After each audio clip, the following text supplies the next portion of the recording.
ایک شخص دوسرے بندے کے پاس آیا اور ان سے عرض کیا کہ حضور مجھے تھوڑی سی شہد دے، اور مجھے جو حکیم ہے اس نے بولا ہے کہ تمہارا جو مرض ہے وہ شہد کے بغیر ٹھیک نہیں ہو سکتا، تو حضور مجھے بہت ضرورت ہے، تو آپ تھوڑی سی شہد دے۔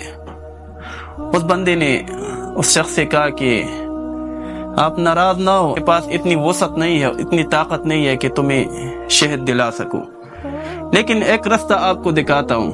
شام سے ایک بہت بڑا قافلہ آنے والا ہے اور وہ بہت امیر آدمی ہے، تو تم ایسا کرو کہ راستے میں ان کا انتظار کرو، جب وہ آ جائے تو ان کو عرض کرو کہ حضور مجھے تھوڑے سے شہد دے دیں۔ وہ شخص انتظار کرنے لگا۔ شام کی طرف سے ایک قافلہ آ رہا تھا، ملک شام کی طرف سے۔ جب قافلہ دیکھا تو ان کی طرف دوڑ کے چلا گیا۔ وہاں ایک باروب اور نورانی شخصیت دیکھا، ان کی جناب میں عرض کیا کہ حضور مجھے شہد کی ضرورت ہے۔ اس باروب اور بزرگ شخصیت نے اپنے غلام سے کہا کہ جو 2 مٹکے میں نے رکھے اونٹ کے اوپر شہد کے، وہ اس شخص کے حوالے کرو، ان میں سے 1 مٹکا اس کے حوالے کرو۔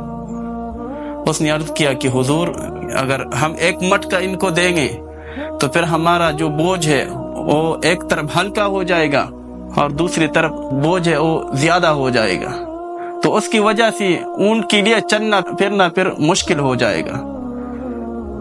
تو حضرت نے پھر فرمایا کہ 2 مٹکا بھی اس کو دے دو۔ تو اس نے عرض کیا حضور یہ 2 مٹکے ہم اس بندے کو دے دیں گے، لیکن پھر مسئلہ یہ کہ یہ کیسے لے کے جائے گا، ان کے لیے لے کر جانا مشکل ہو جائے گا، اتنا بوجھ اٹھانا اس کے لیے مشکل ہو جائے گا۔ تو اس حضرت نے اس کو فرمایا کہ پھر یہ اونٹ بھی اس کو دے دو اور 2 مٹکی بھی ساتھ دے دو۔ تو وہ غلام دوڑ کے اس نے وہ اونٹ اس کے حوالے کر دیا، اور وہ شخص چلا گیا، دعائیں دینے لگا اس بزرگ کے لیے۔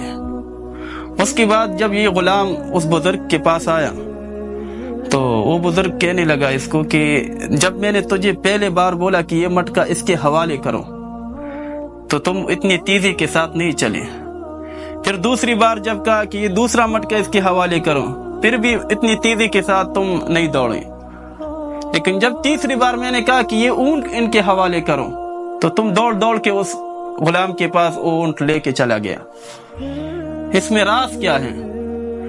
تو اس غلام نے عرض کیا کہ حضور مجھے پتا تھا کہ اگر دوبارہ میں کوئی اعتراض کروں تو ایک بار میں نے اعتراض کیا 1 مٹکے پر تو آپ نے دوسری کا کہہ دیا، پھر میں نے جب دوسری کا کہہ دیا کہ اتنا بوجھ نہیں اٹھا سکے گا تو آپ نے پھر یہ ارشاد فرمایا کہ اونٹ بھی ان کے حوالے کرو تاکہ معاملہ ختم ہو جائے۔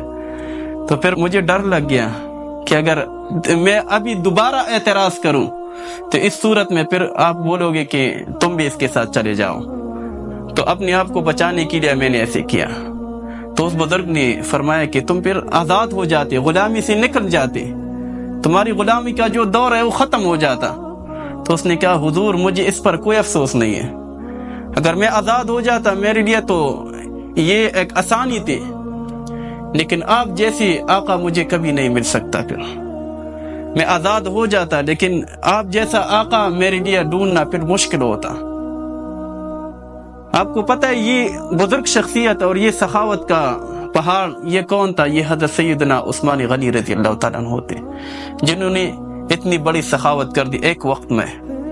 تو اللہ تعالیٰ نے ان کو بہت سخاوت دی تھی، اور یہ بھی ایک واقعہ ہے کہ ان کی سخاوت کے متعلق بزرگوں نے بیان کیا ہے۔